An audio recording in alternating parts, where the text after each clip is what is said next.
Hey, everybody, with Purim coming up, I wanted to give us an encouragement to be in prayer for Israel. So, Purim is all about the story of God's deliverance of his people, the Jewish people. And it's going to play out again in history. God is going to deliver his people, Israel, the Jewish people. And so it's just important for us to remind ourselves of this, that against all odds, God is going to do an amazing work. And so here in Esther 4:14, Mordecai sends word to Esther. She's in the king's palace. She has this place of influence and authority. And Mordecai tells her, "For if you keep silent at this time, relief and deliverance will rise for the Jews from another place." It's without question, God is going to deliver the Jewish people, but you and your father's house will perish.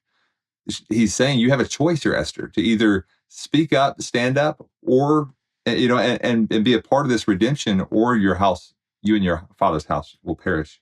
And who knows whether you have not come to the kingdom for such a time as this.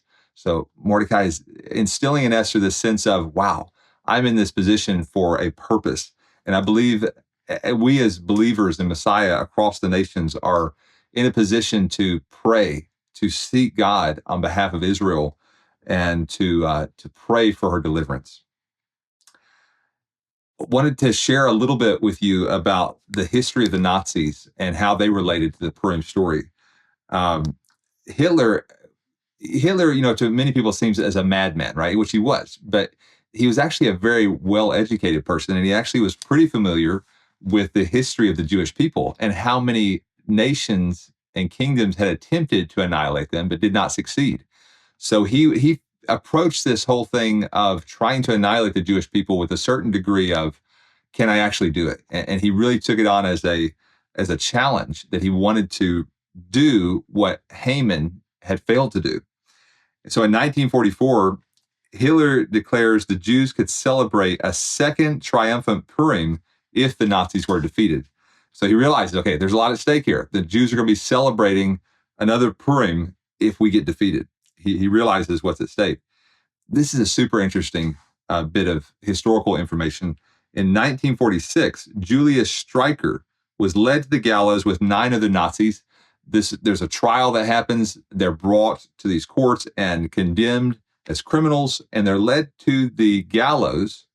And this guy, Julius Streicher, one of these 10 men, reminiscent of the 10 sons of Haman getting hung, but he screams out, "Purim Fest 1946."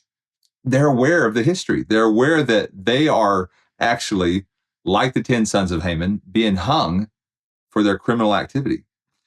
And so just crazy realizing how aware they are of the story that they're in. So the question is, why is Hitler so obsessed with destroying the Jewish people? You look at World War II history, Hitler actually would have benefited from, instead of taking Jews to concentration camps in the trains, of actually bringing his own soldiers home off the war front as they're being massacred by the thousands. Even from a military perspective, Hitler is actually hurting his own war efforts by this obsession that he has with killing Jews.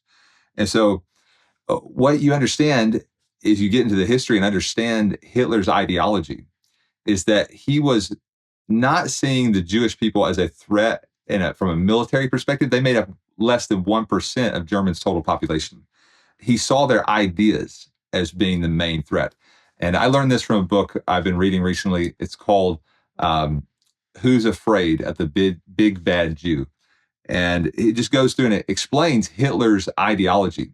So he saw the Jews and also Christians as bearing this idea of bringing this idea into the world that we have mercy on weak people.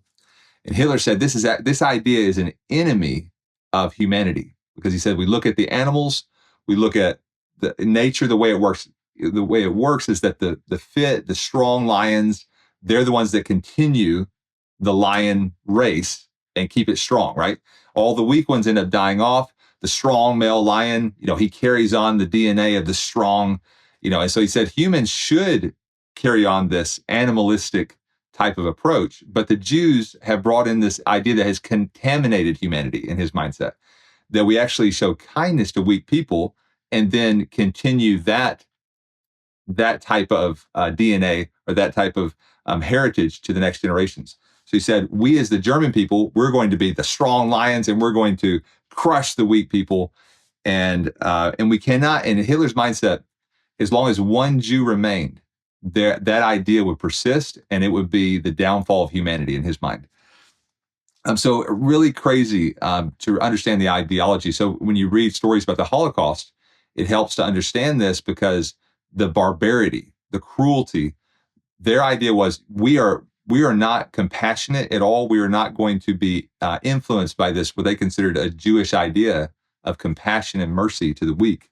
But we are going to be just like animals, and we're going to just go to the furthest extremes in barbarity. So he was in a war. Hitler's in a war of ideas, and he's against the Jewish people because of their this idea of chesed. Chesed is loving kindness, showing kindness to strangers, showing kindness to weak people, and this is a large part of the foundations of our country here, America. Judeo-Christian values. We show kindness and compassion to weak people, even in their own country, their own people. Over 70,000 were euthanized by 1941 in Germany. These elderly people, it's like, hey, they're not contributing to society. We'll just kill them. Survival of the fittest. He took Darwin's theory to an extreme and said, hey, we as humans, we can be just like animals, and we'll continue this. The strong will continue, the weak will die out. Recently, Lou Engle, I sat with Lou Engle in Jerusalem once and talked to him for a little bit, but just really have appreciated his heart for prayer and worship, fasting, and calling God's people to pray. So recently he hosted an event called Confronting Anti-Semitism. And the shocking thing about this event is that if you looked at the online comments, just how many Christians were opposed to this event and were actually making some very uneducated statements. Just shocking. 70% of the online response was hateful and anti-Jewish. This is just unacceptable for believers. We have a Jewish Messiah. He's seated in heaven as the Lion of the tribe of Judah. God has a plan for the Jewish people. Just in recent, crazy, over the past 2 years, anti-Semitism, almost, over 2 years now, since October 7th, anti-Semitism has skyrocketed in the United States. 1 year following October 7th, 10,000 anti-Semitic incidents were recorded in the U.S. So just a year, 10,000. It just really went off the charts, anti-Semitism in the United States. This is a time for believers to be understanding and to realize the battle that we're in. This is nothing new. We can look at throughout history and see that this Purim story of nations rising up against Israel, nations hating the Jewish people, is nothing new. And we need to be willing to stand and pray for God's help, pray for mercy on Israel. And I want to encourage you as a call to action. My brother Zach and a friend John Innerson have put together a declaration called the Declaration of Truth and Love. And so you can go online, we can put a link below. But it's a declaration calling for truth on the subject of Israel, the Jewish people. There's so many lies that are being spewed out in regard to the Jewish people right now. And so I encourage you to go online to this website, the Declaration of Truth in Love, and you can sign your name on there. I encourage you to do that. They wanted to get a lot of signatures just to say we are standing with the truth.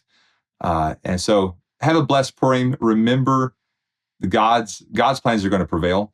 And just bless you from Love and Purity Ministries here.